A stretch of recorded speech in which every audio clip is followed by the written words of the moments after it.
Welcome back to my YouTube channel. So we're going to 7-Eleven and titingin ako ng mga new and unusual drinks na meron or food.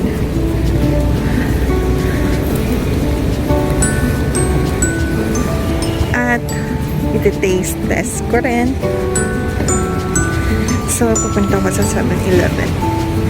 So, yan. Samahan niyo ako. So, andito na ako sa ng 7-Eleven. Tumitingin ako ng mga bagong drinks.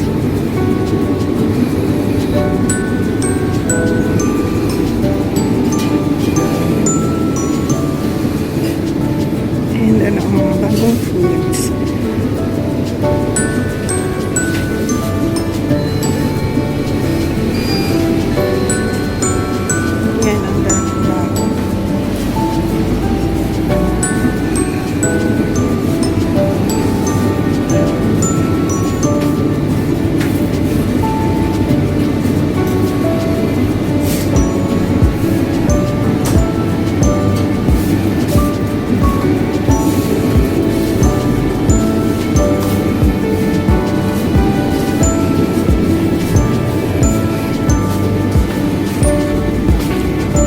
Dito sa 7-Eleven, bawal kang kumuha ng alak hanggang 5 PM.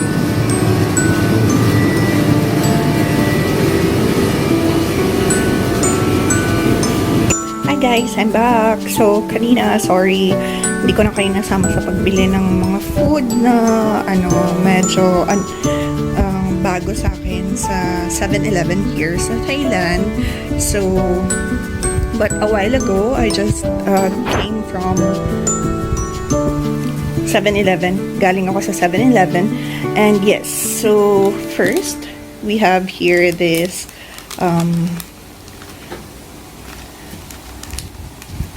sausage and tteokbokki with cheese. So, yan. Bago lang yan for me. And we have this baked spinach with cheese also. And here also, ito yung tatlong drinks na pwede niyong i-check out sa 7-Eleven here sa Thailand. So you have here Vitamilk na brown sugar. And you have here Vitamilk na Thai tea. And the last one here, siguro maninibago kayo dahil parang Yakult ang lasa nito. So, kung masama ang lagay ng tiyan mo, ito ang bilhin mo when you visit Thailand. So, yan. Iti-taste test na natin sila. I'm excited. Okay. Hi guys! Welcome back to my YouTube channel. So, ngayon, I'm just gonna do a quick content for today. So, I went to 7-Eleven to look for food na it looks interesting. And yun nga, napakita ko na yung mga food na titikman natin at titignan natin kung pasado sa panlasa natin. Well, if you want to visit Thailand in the near future, if this COVID-19 pandemic is over, and hopefully, I pray na sana matapos na ang lahat-lahat kasi it's so stressful. Kahit na yung simpleng bakasyon lang na gusto mong gawin, you can't do it right now. So, yeah. I hope everybody, all of the viewers, all of my viewers out there, you are okay. You are doing fine. So, for now, without further ado, let's start. So, a while ago, yeah, I showed it to you. This is the sausage and tteokbokki.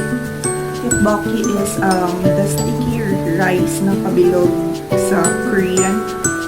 If you're familiar with that, sa Baguio maraming Korean food sa mga area generally, if I'm not mistaken. And with cheese ito. So, let's try it.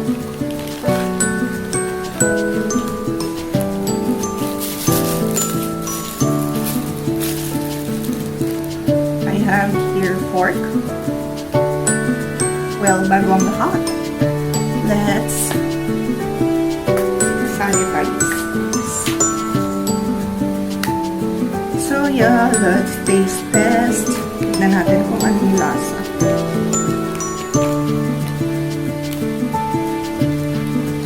So, ganito yung itsura niya. Looks, ano naman, legit yung tteokbokki niya.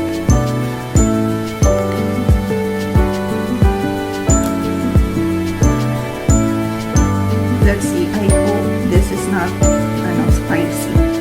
So let's eat it.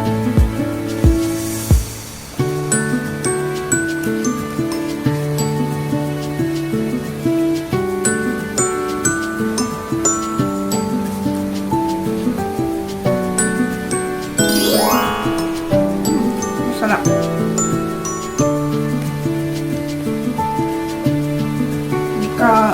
Hindi siya nakakaumay. So, pag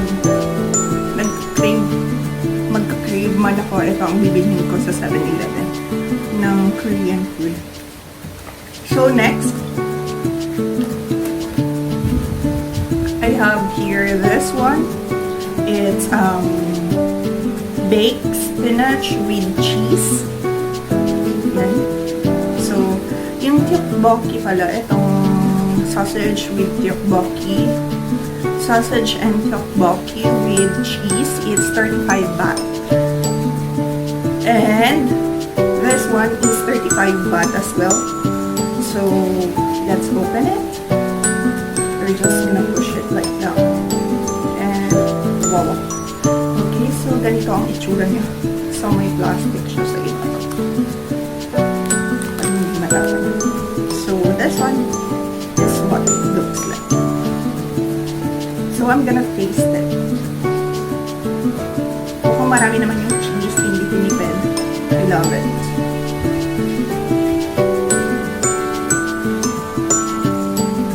Okay. See? Marami yung cheese.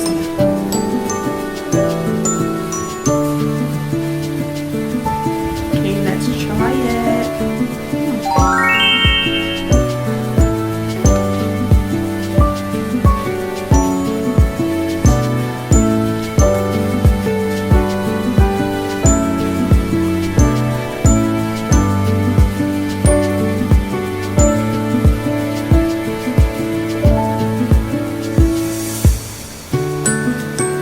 Masarap naman siya.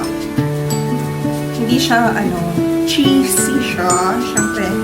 And, malalasahan mo rin yung niya.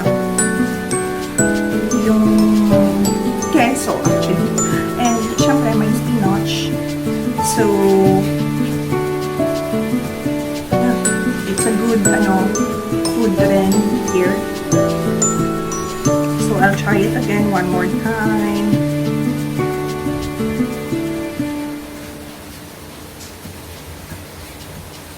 So with this one, I'll try it again one more time.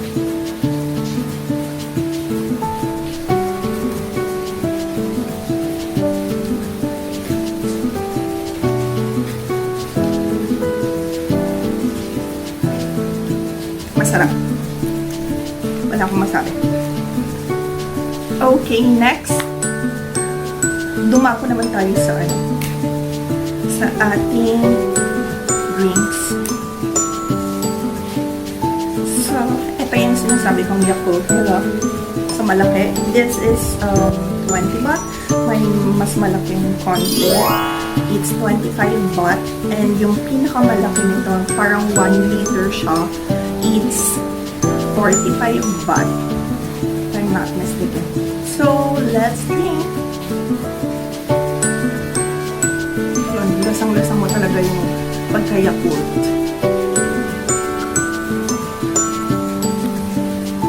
Sarap.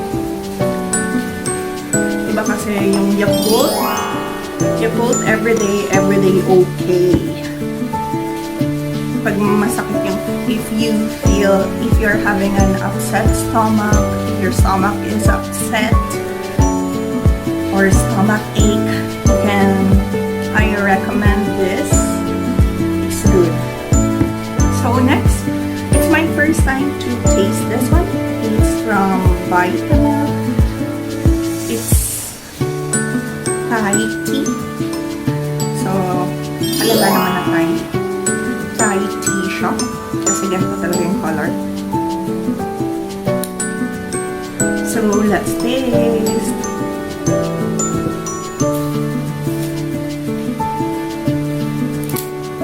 Just gonna open. Ouch.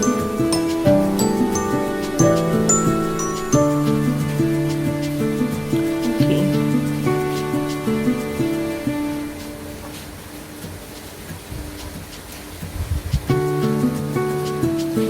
Ganito nga. Ang Thai milk tea. Ganyan nga talaga ang timpla.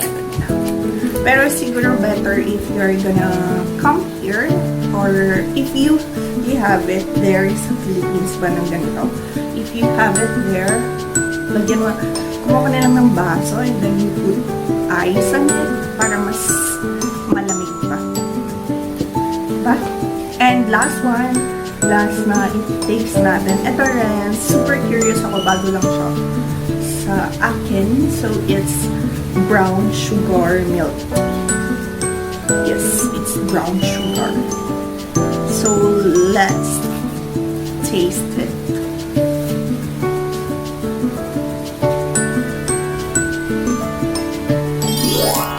Just gonna open it.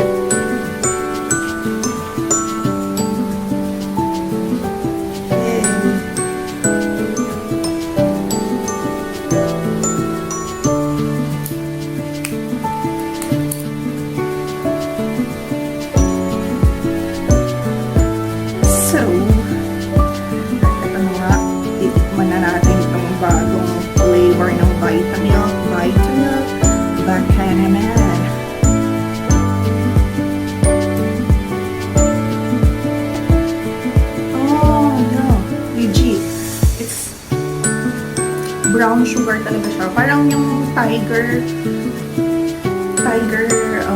milk tea ba yun? Yung sikat sa Thailand. Taiwan brand na tiger sugar. Approved. So, ito lang naman yung content ko today. Not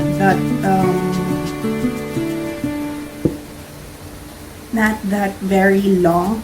So, I will be having a lot of video for this month. I promise myself to upload more videos. So, watch out for the videos that I will be uploading. I will be uploading videos with my students because with my students, we have lots of activities ngayong week.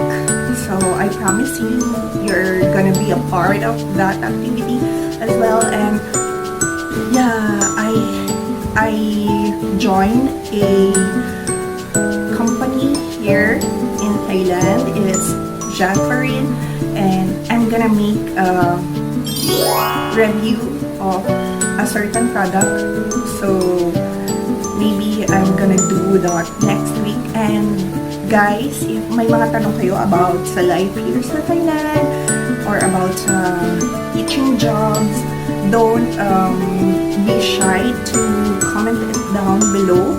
I'm gonna answer it. And yeah, thank you for watching this simple vlog. Please like, please share, and please subscribe to my YouTube channel. Please subscribe, and I'll see you